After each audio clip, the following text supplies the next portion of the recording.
मोनसे बाथ्राखौ गोसोखांनांगोन जे मोनसे डाटा बिथांनियाव बिथाङा दोनदोंमोन 1901 मायथाइनि जा खर' साननाय आसामनि सेन्सास बे सेन्सासनि रिपर्टखौ नायनानै इन्डियानि सेन्सासनि रिपर्टखौ नायनानै बर'फ्रा बेसेबां बर' स्पिकिं कमिउनिटि बर' हारि हिसाबै दंबावो बिनि रेकर्डआ बिथांनाव मोजाङैनो दङमोन।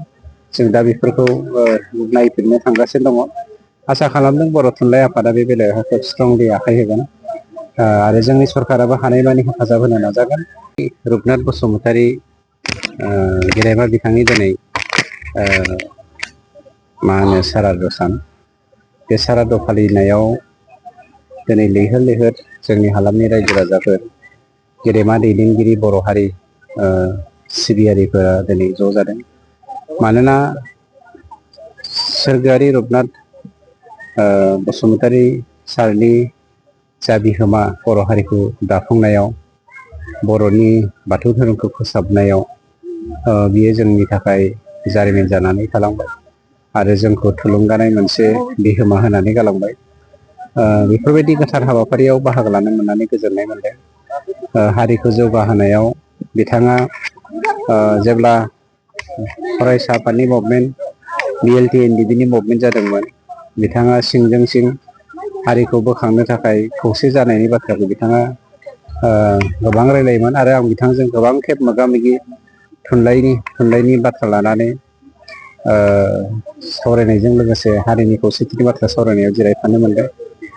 मोनसे बाथ्राखौ गोसोखांनांगोन जे मोनसे डाटा बिथांनियाव बिथाङा दोनदोंमोन 1901 मायथाइनि जा खर' साननाय आसामनि सेन्सास बे सेन्सासनि रिपर्टखौ नायनानै इन्डियानि सेन्सासनि रिपर्टखौ नायनानै बर'फ्रा बेसेबां बर' स्पिकिं कमिउनिटि बर' हारि हिसाबै दंबावो बिनि रेकर्डआ बिथांनाव मोजाङैनो दङमोन।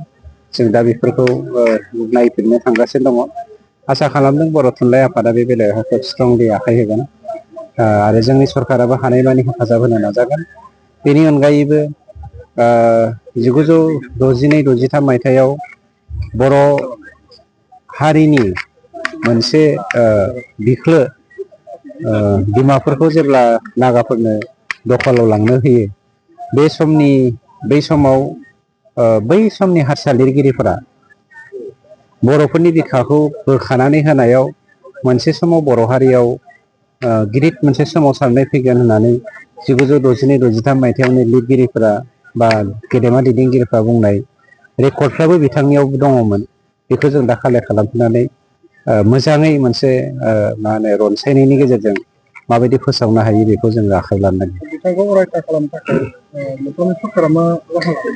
ओरैनो जोंनि सरकारनिफ्राय बिथांनि मुसुखा बानायनायनि बेब'स्थाखौ लाबाय आरो स्पेसियेलि जोंनि जिल्ला बर' थुनलाइ आफाद आरो आंबो बेवहाय इनभल्भ दङ। बिथांनि थुनलाइ सोरजिथाइफोरखौ माबोरै जोङो अरायथा सनानि हांखोजों लिरनानै गालांनायाव हेफाजाब होनो हागोन बेनि बेब'स्थाखौ जों लानो नागिरदों। मोनसे गोजोनथाव खौरां क'क्राझार सहरनि JD र'डजों नांजाबनाय सुदेमपुरि गांजेमा बाजाराव थानाय आइ आफा मेड लाइफ BM हस्पिटालाव बेराम सोखानो हानायनि गोबां खाबुफोर दं। जेरै नोंथाङा आइ आफा मेड लाइफ BM हस्पिटालाव गासै समावनो इमारजेन्सि डक्टर्सफोरखौ एभेलेबल मोननो हागोन